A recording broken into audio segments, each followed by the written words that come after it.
One. Good morning, good afternoon, or good evening, depending on where you are in the world. And welcome to today's learning experience brought to you by JFrog. My name is Jared, and I'll be your host of today's TechStrong learning session. We've got an exciting panel ahead of you, but before we begin, I do have some housekeeping notes. Today's event is being recorded, so if you missed any of our discussion or you'd like to share with a friend, the on-demand recording will be made available to you shortly after today's learning session concludes. If you have any questions, we'd like you to submit them in the Q&A tab on the right side of your screen. This is also where you'll find the chat tab, where we'd like you to engage with our other audience members, our speaker, share your thoughts, just tell us where you're tuning in from. This is also where you can find the handouts on the right side of your screen. Go ahead and click those, download those, engage with those, and let us know what you think about those in the chat as well. Let's go ahead and kick off today's topic, what AI doesn't know about Kubernetes in production. Today I'm joined here with Eldad Assis, Senior DevOps Architect at JFrog. Eldad, thank you for being with us today. Do you want to take it away from here? Sure. Thank you very much, Jared. Thank you for the introduction. And let me go ahead and share my presentation with everyone. So good morning, good afternoon, and good evening to everyone who's joining us. I'm going to be talking to you about things AI won't say about Kubernetes for production. Everyone's talking about AI, and I wanted to talk about things AI doesn't provide. A bit about myself. I'm a senior DevOps architect at the JFrog CTO office. I've been with JFrog for more than 7 years. I was a developer, and about 15 years ago, I turned to infrastructure, configuration management, DevOps, production, engineering, and whatnot, and turned into a real infrastructure geek, and I loved it, and I stayed there. And a big disclaimer, I am not an AI expert, so no AI questions for me, please. I'm just kidding. So this is my job. These are my 5 vectors. These are my 5 daily challenges. I need to improve the availability, the security, the cost, the scale, and the performance of the JFrog applications, both for our on-prem customers and for our customers using them through our cloud offering. And balancing these is a very delicate task. And every time I want to improve or touch one of these, I need to take into consideration what would be the impact on the others. So this, I like to use a description of what I do. I try to balance these and improve them. Let's talk a bit about AI. Everyone's using it, right? As soon as ChatGPT came out, everyone found different reasons to use it. Writing essays for school, trying to find technical answers to technical questions, do some personal trip planning, phrasing your cover letter for a CV so you can be more impressive when someone reviews it, and even troll ChatGPT into doing things it's not supposed to. In its early days, you could really make it do some nasty things like cross or crave on itself, and it was actually very amusing to see all these situations being recorded and shared by people. And of course, I did the same. I started using, on the first week it came public, I was very curious to see how much of different answers will it give me from my normal web search. And it took me a while to understand how the contextual conversation with it and the contextual search actually differs from a standard search in a public web page or a search web page like Google. And as soon as Google Bard was released, I started using it as well. And I wanted to see the different answers from it compared to ChatGPT. And I did a few experimentations. I asked for some basic technical help. I would put the same questions on both sites, and I would do it quite often, and then try and challenge it, take the answers, try and run them, see what happens, see how it behaves. I could very much enjoy the benefit of it quickly writing up some script for me, but unfortunately, many times it wasn't very accurate. I needed to follow up and do some tuning. I tried to get some help on figuring out errors I got from my tests. Sometimes you got an error, you try and debug it. So I tried challenging it again. What should I do when I find an error like that TLS handshake error? It was very useful. and I really enjoyed it, and it helped me also with some personal advice, which was really good, trying to get my 8-year-old to take a shower. So ideas to how to make the shower experience a good one for them, and it was practical and helpful. So of course, being the Kubernetes advocate that I am, I wanted to see what could it help me with Kubernetes. So I tried asking it different questions about best practices, how or what would be the best practices for serving Kubernetes or using Kubernetes for serving production level applications. And all of these are really good answers, and you can all go and search for the answers and get very good and confident answers. But I think that keeping Kubernetes at production grade has much more to it. And what we've learned throughout the years of using Kubernetes in our production is far beyond what typical AI engines provide today. And I want to share these lessons with you, the big ones that you can't get off a search. And I hope that everyone here can find one or two advices that will help you make your use of Kubernetes, your production grade Kubernetes, just a bit better, a bit faster, a bit more performant, a bit more available, more secure, cost less, and scale easily, if you remember those 5 vectors. A few words about how we use Kubernetes at JFrog. We run the JFrog platform on Kubernetes for over 6 years as a service. We provide the JFrog Cloud, or the managed JFrog platform in AWS, Azure, and GCP. You go online, you register, and within a few minutes you have a full running JFrog platform at your disposal. You can get a trial for it if you try. I think there's a link in the chat. You can go and try it out. We run on more than 30 regions with multiple clusters in each region. We have thousands of nodes overall. They grow and they shrink depending on the scaling needs. We are literally running hundreds of thousands of pods at any given moment, and we continuously release new application versions and releases to production on a daily basis, whether these are hotfixes, new features. We never stop. It is a very continuous flowing process at JFrog. We're the advocates of liquid software, and we try and practice it as well. And the platform of Kubernetes helped us in implementing that greatly. So the first thing I want to share with you is the art of sizing. The concept of understanding what is the right size for my application. Not necessarily the container size or the pod size, but the nodes running my applications. Eventually, Kubernetes is made up of multiple nodes, each running an application, my applications, and orchestrated by a control plane. Smaller nodes will gain smaller blast radius, but too small will throttle your applications. Smaller nodes implies more nodes per cluster and more replicas of your daemon sets, which might cost more. You can mix node types in your cluster with node pools. So for example, we have node pools for the infrastructure services, node pools for the higher grade tier applications. And this separation allows us to use the optimized node pool per application. It requires better understanding and knowledge of how your applications run, and it requires gaining that knowledge and continuously adapting. And we're also using taints and tolerations for scheduling the applications to which of the node pools. The node's CPU to memory ratio. This is something that many overlook, because when you select an instance type, there is a given number of CPU and a given number of gigabytes of RAM. What's the right ratio for you? The ratio has an impact on performance. The ratio has an impact on cost.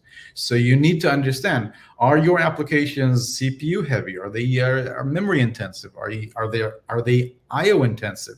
What IO are they using? More network, more storage. So these are things that require you to understand how your applications best perform. And in order for us at JFrog to understand what was the best for us, we did many testing of how would a scenario behave on this type of node, and that type of node, and find the best balance between performance, size, cost, and the rest of the parameters. And adjusting or selecting the nodes also implies you need to adjust the resources requests of CPU and memory to your containers accordingly. Because, for example, if you choose a node that has a 1:4 ratio, but your application has one CPU requested for it and 1 GB of RAM, then your ability to schedule and to get to a good utilization of the hardware drops dramatically. So you need to bear that in mind. That's a very important, sometimes it might seem as a trivial, but that's a very important lesson. Pod density, pod and container density. Theoretically, pods can support easily more than 100 pods. And we found that our pods are a bit too much to be handled at the numbers beyond 100. We found that our best number is 60 to 80 pods. And we found that the biggest constraint was around CPU usage and disk I/O. So that required us to adjust the nodes that we choose so they won't be able to host more than 60 to 80 pods.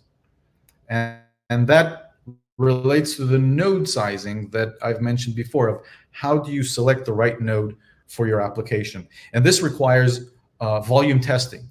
I needed to deploy 100 pods to my node with a variety of applications, run some scenarios on all of these pods and see how they behave. It was hard to orchestrate, but we really learned a lot from that in understanding that it's not that Kubernetes is not okay. It's just that our applications need more leg room and are not easy to squeeze into a single node. You need to consider that the pods are actually hosting one or more container. We have some pods that are running a lot more than 2 or 3 containers. Our current Artifactory pod, for example, some scenarios can run 9 or 10 containers. And this is by choice, and this is how it runs. So it has an impact because end of the day, you need to actually count the number of containers running on your node rather than the number of pods running on your node. I hope this point is very clear because it also impacted us when we were not aware of it. This is also something that needs to be taken into consideration, the balancing of the load on the nodes. When you have different applications running together in Kubernetes, they all behave differently and they all consume resources differently. And I'll take our applications, for example. If I have one node running all the Artifactory applications and another node running all the X-ray applications, it's unbalanced. X-ray has a different usage pattern than Artifactory. So we needed to spread them evenly. We use either topology spread constraint or pod anti-affinity, and that really helped us to spread our pods and applications across the nodes and gain a much well-balanced behavior on the nodes. Another very, very important aspect of the sizing and the capacity is the disk. Many times it's overlooked, but the underlying local disk used by the nodes running your containers has a great impact on your applications. Your application might not really be using that much disk, but if you are using disk or you're writing logs to disk or there's a lot of usage of temporary directories, then disk IOPS and throughput can very much limit you.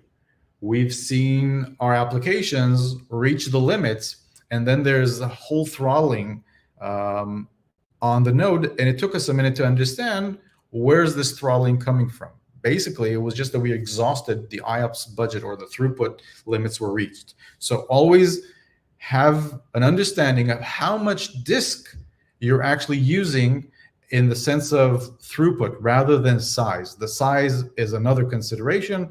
Usually we know how much disk size we need. It's easy. But how much IOPS do I need? Especially if you're hosting multiple applications on the same node, right? If I need to use Artifactory and X-Ray, they both use local disks. Artifactory for caching, X-Ray for temporary extraction of the artifacts that and packages that we scan. So they are very intensive on the local disks. They need strong, very performant disks in order to perform well and give an end user experience which is desirable, a good experience. And of course, that comes with good monitoring. You have today multitude of solutions around monitoring your disks, both for IOPS and throughput.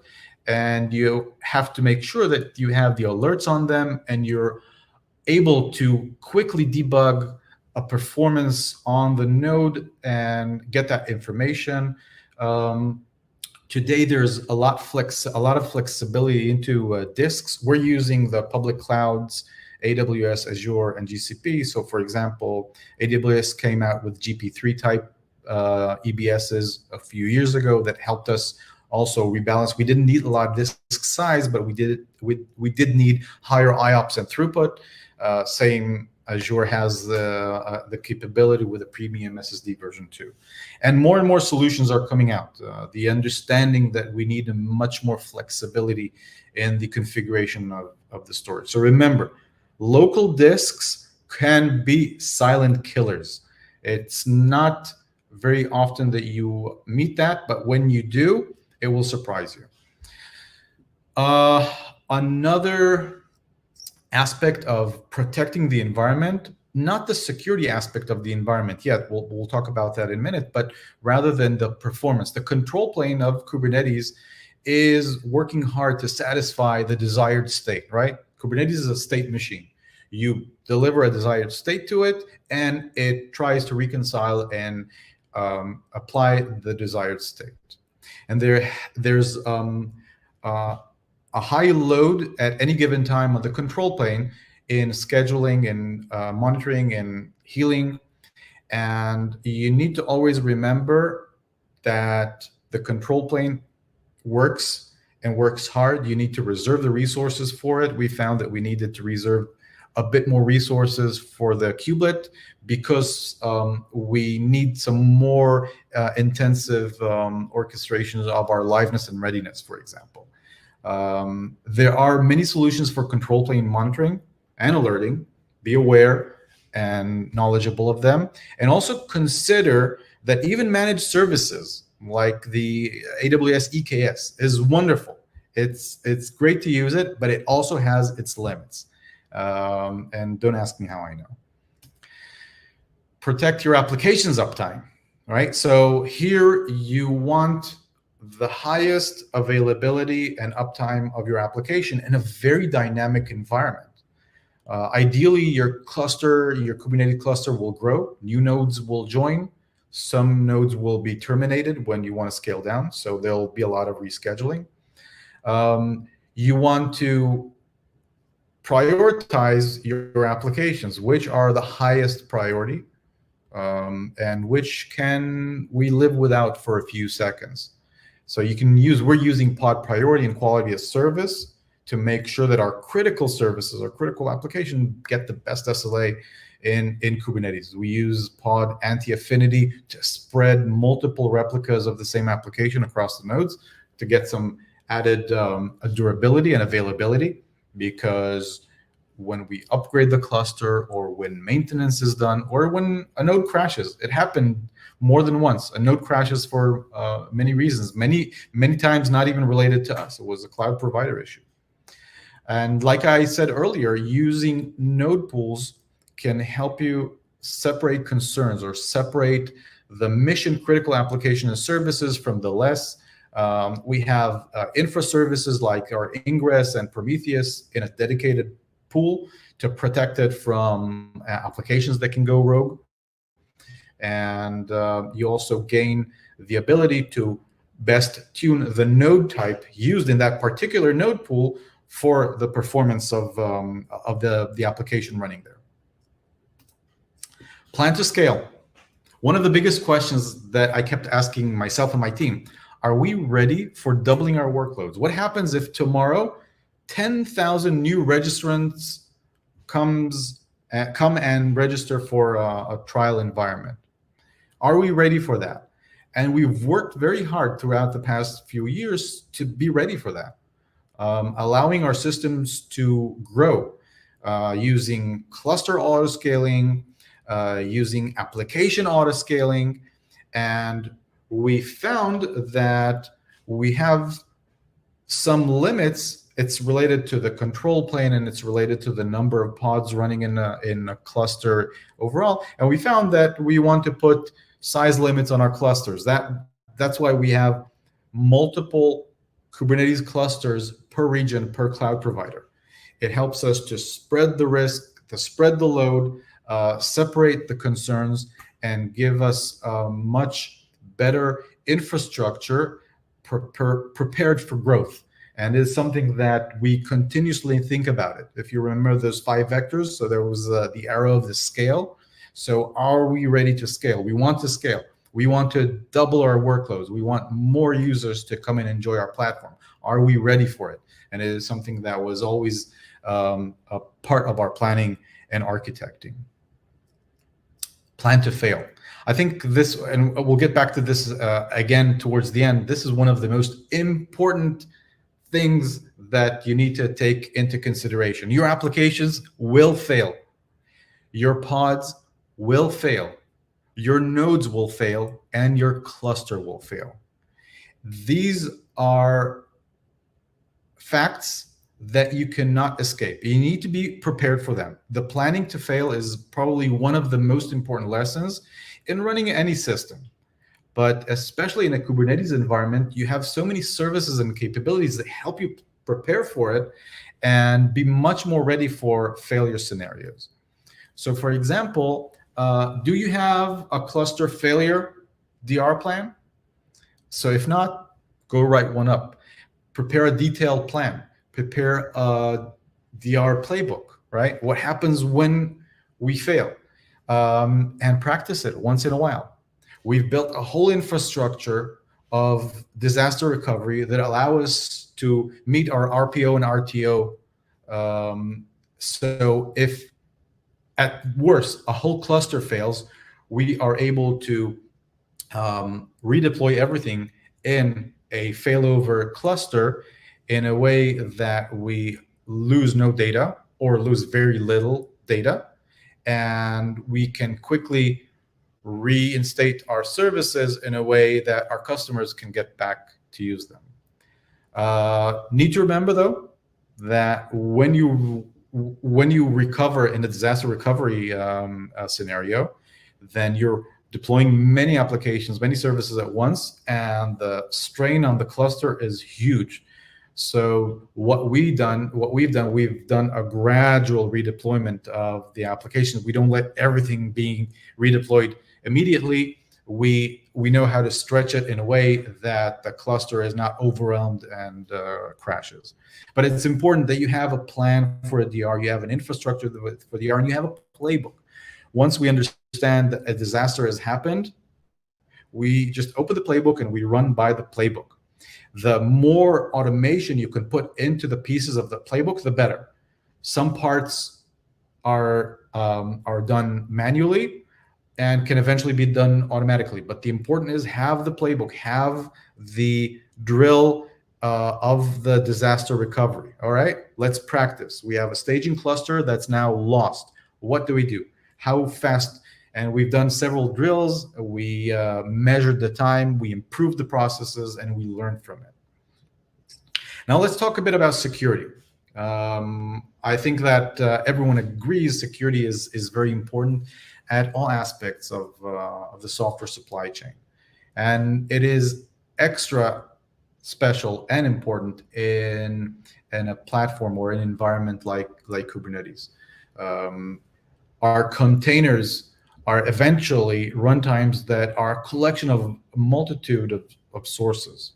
A container has a lot of binaries in it. Multiple containers make up a pod. Multiple pods make up an application that can be either controlled with a Helm chart or something else. But eventually, there's a very, very complex delivery pipeline of all aspects of your application from the development until they run in your runtime. So you need to control the source of the binaries. Where are they coming from? You need to make sure that they're coming from your own network and they are fully curated. For example, I'll give you the simplest example. We're using the Nginx Ingress as our Ingress controller, which is all publicly available. But what we do, we all cache it in our platform, in JFrog platform, so we can scan it, so we can curate it, and we can control it. So it's not that we are rewriting or modifying anything. We're just routing it or just proxying it through our platform. You need to make sure that malicious packages are not reaching your network. There's, again, multitude of solutions for that, but it needs to be on your checklist. Use only fully controlled registries by your developers and builds. A registry would be where your container registry is, your Helm repository is. We often tend to use public ones. The thing is that the public ones are nice. They're very easy, very accessible, but you can't really guarantee that what you get is what you wanted to get. There's been many cases of malicious content that was found in public registries and repositories, NPM, Docker Hub, and others. And you don't have any knowledge of it until it's in your runtime. You don't want to get there. You want to have full control as early as you can on every aspect of your pipeline, the sources, the delivery, and eventually the runtime. Control the distribution pipeline and put as many quality and security gates as you can on the process. If you've done only security scanning and research at the beginning during the development, it doesn't mean that later at the runtime you're not affected, because you might be impacted by vulnerability or malicious action that was done somewhere in the middle of your pipeline. So you need to recertify your binaries as they flow from all the way from sources to build to production. The runtime itself. So I've discussed in my previous slide, I talked about the pipeline, the security of the software lifecycle. But here I want to talk about the runtime itself. Right. So the runtime is what I mean by your actual Kubernetes cluster running your actual applications. And you have many solutions publicly and freely available, admission controllers to enforce some rules, OPA gatekeeper for policy enforcement, use RBAC on any access to your Kubernetes clusters, runtime protection solutions, there are solutions out there, and make sure that you protect from mistakes.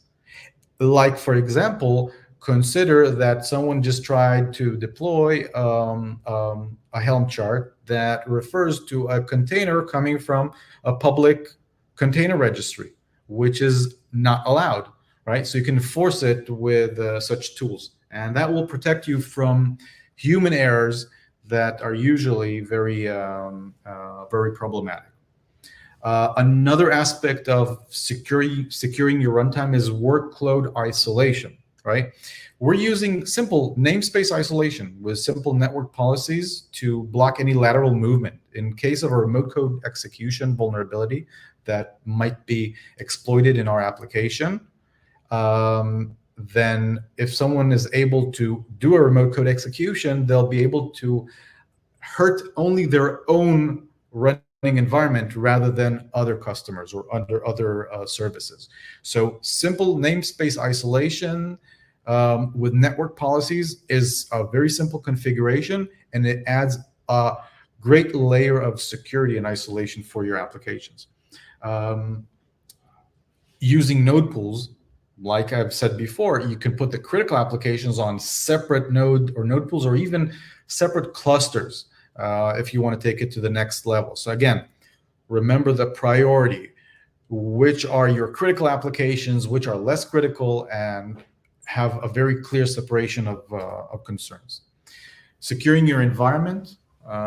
Your network is always under attack, and you should have a good audit and SIEM to detect any suspicious activities in your cluster or infrastructure. We have continuous monitoring tools, monitoring all traffic coming in and out, trying to detect that malicious actor as early as we can. Use runtime protection. There are different solutions for it. We also have something for it coming soon. Incident response team. We urge you to have, if you remember the DR playbook, you also need an incidents response playbook. Something happened, okay? So you need to follow a playbook that will guide you to safety eventually. You need to practice it, use bug bounties, penetration testing. Always assume the worst, that your network and infrastructure is under attack. Be ready for it. And we invest huge efforts into this aspect. A lot of the workload that we're consuming is for protection of our runtime environment. And this is something that's very important for us. And it's very important for us, for our customers. Customer happiness and availability is top priority for us. Continuously learning, or continuous learning. Everything is changing. Our environments are dynamic, applications, technologies, everything is always continuously changing. Once you've come to a good balance of everything, it means that you need to start questioning everything, all right? When you think that you've solved all problems, there's probably a whole new list of problems you just haven't hit or haven't learned yet. So continue collecting historical data, performance data, evaluate it, try to deduct some small measurable action items, like, can I reduce the CPU here and cost and do some cost saving? Should I run this application with more pods with less memory each, or less pod with more memory each? Apply changes and confirm. And if you continuously do it with very small changes at a time, you have the ability to very gradually improve your Kubernetes, your production Kubernetes, without doing any major impact on the runtime. So continuously learning, continuously collecting, continuously adjusting, and do it again. And remember, humans are the weakest link. Don't let a human do a machine's job. And anything that can be automated should be automated. And if something is still done manually, please open an action item for automating it. Whether you're Jira or any other tool for managing your tasks, automation should be a goal. And the way it's implemented is your own decision, but set a goal to yourself to use as much automation through all processes. GitOps practices and tools are wonderful to apply developers' workflow and infrastructure changes. It also helps in getting the developers closer to the production, understanding how production is managed. Have a very clear environment separation, dev staging, production. This is what we do. They're very similar to each other configuration-wise. So when I try out deployment on staging, I get the same resources, the same environment as production, but it's clearly separated. Looking into the future, AI-powered solutions are the future. At the time I wrote these presentations, there were already some solutions suggesting to analyze your data, your runtime, give you suggestions. There are all, wonderful solutions out there. Human judgment is irreplaceable. Okay, don't be blinded by bells and whistles. Try it carefully, but always apply human judgment. Eventually, AI will take over, I think, most of our automation tasks, but it will still need some supervision, some human judgment, because I think it will also be very easy to abuse AI in performing malicious actions against others. So keep your head always open, and remember, Human judgment is irreplaceable. We've come to the end of the slides. The takeaways I want you to go back home with. Sizing is an art. Remember, we started out with that. So choose your sizing carefully, adjust them, and learn from the past towards improving the future. Control your pipeline and sources. All right, a fully automated and controlled software development lifecycle and delivery pipeline. Secure your pipeline, zero trust and security gates at every stage of the pipeline. Don't trust security scans that were done by the developers when the application reaches production. It's not the same environment. Many things happened during that transition of the initial binary all the way to production. Plan to scale, all right? I hope every one of you here will enjoy doubling their sizes of their Kubernetes deployment and plan to fail. I think by taking these takeaways with you, you can all find one or two or even more things to improve. Open up your tasks, task management solution, and start putting in some tasks. That's it. I finished the presentation. Thank you very much. And I have switched now to camera. I hope you can all see me now. I'm going to move over to the Q&A, try and go over the questions, and hopefully I can answer everyone. So question, how do you block malicious packages being pulled into your CI by a rogue developer?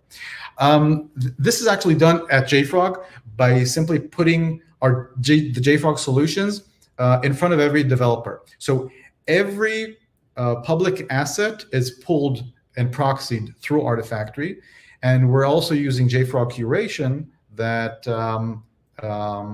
helps us in blocking any malicious code and packages from even reaching our network. So by putting the proxy of Artifactory and curation between the developer and the rest of the world, we have full guarantee and control that these packages are blocked. Okay. How do you, of the 5 vectors you noted in the beginning of the slides, which is your top priority? I think availability is my top priority. If you remember, I talked about customer happiness. It is most important for me that a customer using the JFrog platform has an available, performant platform running for them. And I'm willing to pay more for it. I will not compromise security, but availability is always first. No compromise on security. That's very important. Do you keep a copy of your Kubernetes clusters running for DR? Isn't this very expensive? That's a very good question. Our Kubernetes clusters have a DR twin, a disaster recovery twin, running in an adjacent region in the same cloud provider. And it's running at almost zero scale.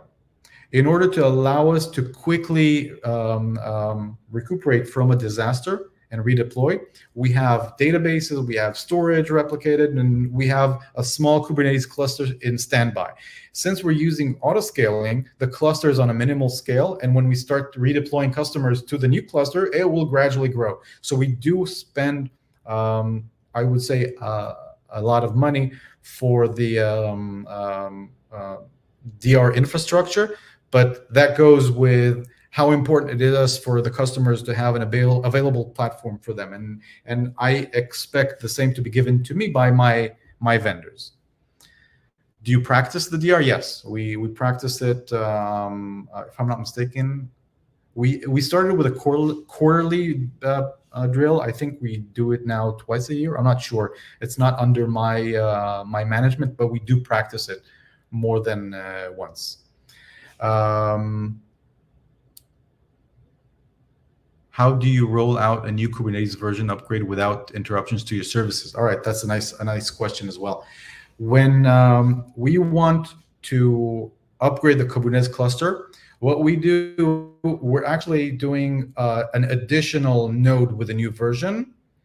We're quietly draining existing nodes. Since our applications are running highly available mostly, then they're simply, the pods that were drained are simply rescheduled to the other node, and eventually the drained node is being removed. And that answers. Did you try any AI solutions on your Kubernetes clusters? Not directly.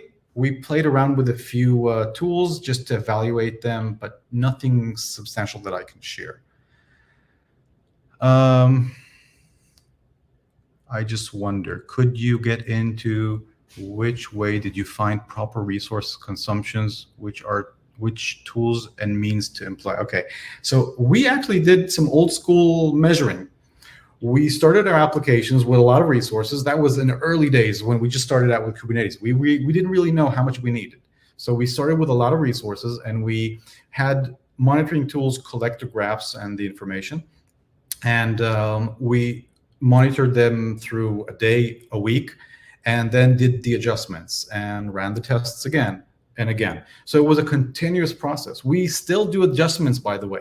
When a new feature comes out, does this feature require more memory, more CPU? Or maybe there was a feature that improved the memory usage. For example, by the way, by moving from, I think it was about 2 years ago, by moving from Java 11 to Java 17, the average memory consumption by Artifactory was reduced by about 30%. That's a meaningful cost reduction. Do you use any policy enforcement tools such as Kubernetes to enforce security best practices? So we have a few security tools we use to enforce. OPA Gatekeeper as one solution, and a few other tools I can't share here. But yeah, we have several security-oriented solutions which consume a lot of resources, runtime resources, in order to apply security best practices. Differences between Harbor and JFrog if one needs to choose. Okay, that's another good question. Harbor is more focused on the, I'd say, the containers and Helm realm, whereas the JFrog platform has a much wider scope.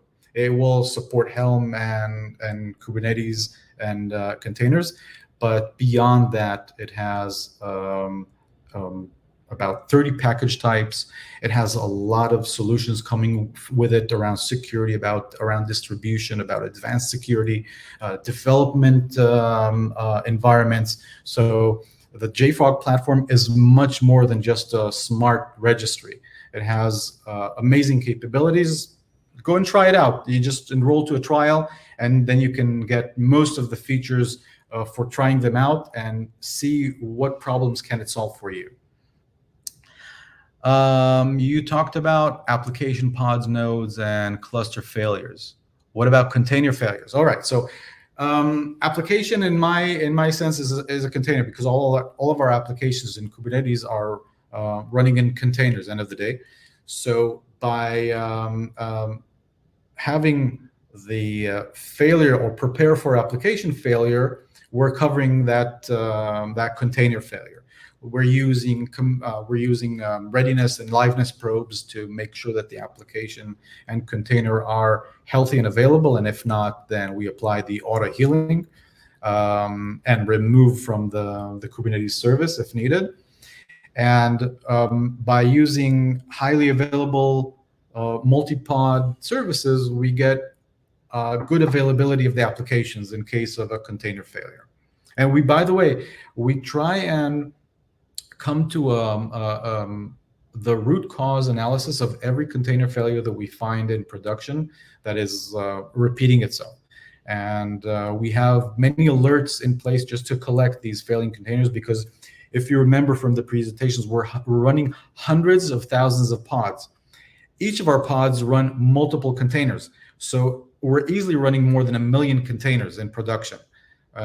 So we're looking for the anomalies of containers that are continuously failing. We have a very robust and very comprehensive monitoring solution, so we have good visibility into everything that happened, and we spend a lot of effort into improving that as well. How do you handle security operations on Kubernetes clusters? Well, like I said before, we use a few tools, both for deployment, both for runtime. I can't really share the exact tools, but they work well for us. And there's a multitude of solutions out there. As long as you do keep and applying security best practices on your clusters, you have a very good beginning. Um, this webinar will be shared with you, so you can go back to my slides and see some examples of what I meant by security. But at end of the day, your network is always under attack, and you always have to be prepared for the worst. Also, which is better, node sizing or auto scaling? So these are a bit different, different contexts in the sense that the node doesn't scale.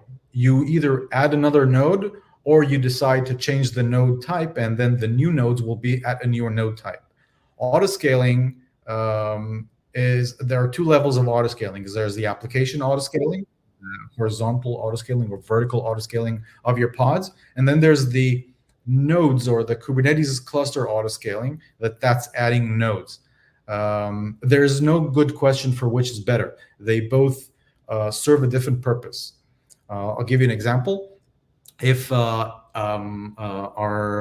customers want to scan a new repository filled with millions of packages, scan with X-ray, security scanning, and X-ray is now handed over these millions of packages to scan at once. These are all put into a queue, and X-ray starts scanning and sees that it needs more and more workers, so it will start horizontally scaling more and more X-ray pods. If at one point I have exhausted the available room in my cluster, then the cluster will start scaling, adding another node, so X-ray can scale, or the new pods of X-ray can be scheduled on that new node. Last questions. You talked about plan to fail. Can you give an example of disaster recovery tool you can use to prepare yourself for a crash on your cluster? I can't, because we've tried looking into a few tools. None of them was satisfactory because of our special use cases, because of our special architecture. There are different solutions for different aspects. There's a solution for the storage. There's a solution for the database. There's a solution for application, but none that was enough holistic to provide me a platform scale DR. So we've built our disaster recovery on a set of very simple steps. If you remember, I talked about that playbook, a very simple set of steps, very clear one. We've built the infrastructure to support it. I'll give you an example. In AWS, we use a very standard stack: RDS for the database, S3 for the object storage, and EKS for the runtime, for the Kubernetes. We have an S3 replication to the DR region. We have a database replication to the DR region. And like I said earlier, we have a small Kubernetes cluster running on the DR region waiting for a redeployment. We manage the DNS with Route 53. So if needed, we simply redeploy the customers in the DR region. We update the DNS with a new endpoint, and it works. It needs a few more nuts and bolts to be adjusted during the process or during the progress of the disaster recovery, but it's that simple. It took us a while to build it and keep it as simple and as cost effective as we could. But that's what it is. It's something that shouldn't be too complex. It's something that should be straightforward. You can do it whenever needed, and you should definitely practice it. That was the last question. So if anyone has any last minute question, this is the time. If not, then we're done. Thank you very much for your time, and I hope you all had one or two takeaways from this webinar to take back with you.